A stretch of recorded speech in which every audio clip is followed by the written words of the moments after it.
यह कहानी है एक जर्मन महिला की। नाम था एमिली शेंकल। पता नहीं आप में से कितनों ने ये नाम सुना है, और अगर नहीं सुना तो आप दोषी नहीं। इस नाम को इतिहास ने खुरच कर निकाल फेंका है। श्रीमती एमिली शेंकल ने 1937 में भारत माँ के सबसे लाडले बेटे से विवाह किया और एक ऐसे देश को ससुराल के रूप में चुना जिसने कभी इस बहू का स्वागत ही नहीं किया।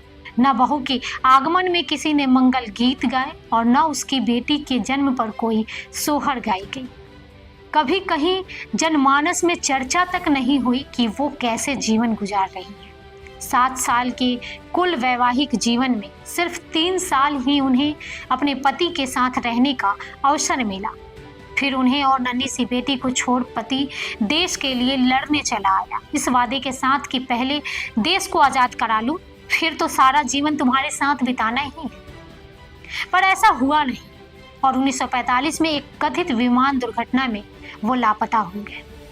उस समय एमिली शेंकल बेहद युवा थी। चाहती तो यूरोपीय संस्कृति के हिसाब से दूसरा विवाह कर सकती थी, पर उन्होंने ऐसा नहीं किया और सारा जीवन बेहद कड़ा संघर्ष करते हुए बिताया। एक तार घर की मामूली क्लर्क की नौकरी और बेहद कम वेतन के साथ वो अपनी बेटी को पालती रही। न किसी से शिकायत की, न कुछ मांगा। भारत भी तब तक आज़ाद हो चुका था और वे चाहती थी कम से कम एक बार उस देश में आए जिसकी आज़ादी के लिए उनके पति ने जीवन दिया। भारत का एक अन्य राजनीति परिवार इतना भयभीत था इस एक महिला से कि जिसे सम्मान सहित यहाँ बुला देश की नागरिकता देनी चाहिए थी, उसे कभी भारत का वीजा तक नहीं दिया गया। आखिरकार बेहद कठिनाइयों भरा और किसी भी तरह की चकाचौंध से दूर रहे बेहद साधारण जीवन गुजार रही श्रीमती एमिली शेंकल ने मार्च 1996 में गुमनामी में ही अपना जीवन त्याग दिया। श्रीमती एमिली शेंकल का पूरा नाम था श्रीमती एमिली शेंकल बोस, जो इस देश के सबसे लोकप्रिय नेता सुभाष चंद्र बोस की धर्मपत्नी थी। जी हाँ, सुभाष चंद्र बोस की।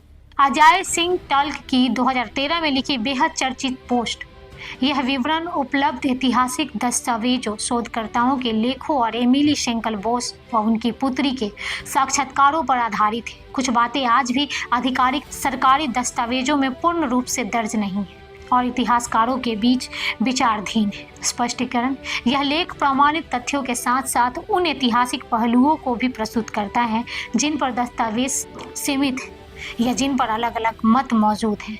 उद्देश्य किसी निष्कर्ष को थोपना नहीं, बल्कि एक उपेक्षित मानवीय पक्ष को सामने लाना है। क्या आप इससे पहले एमिली शेंकल को जानते थे? आपको ये कहानी कैसी लगी, हमें कमेंट कर बताइए।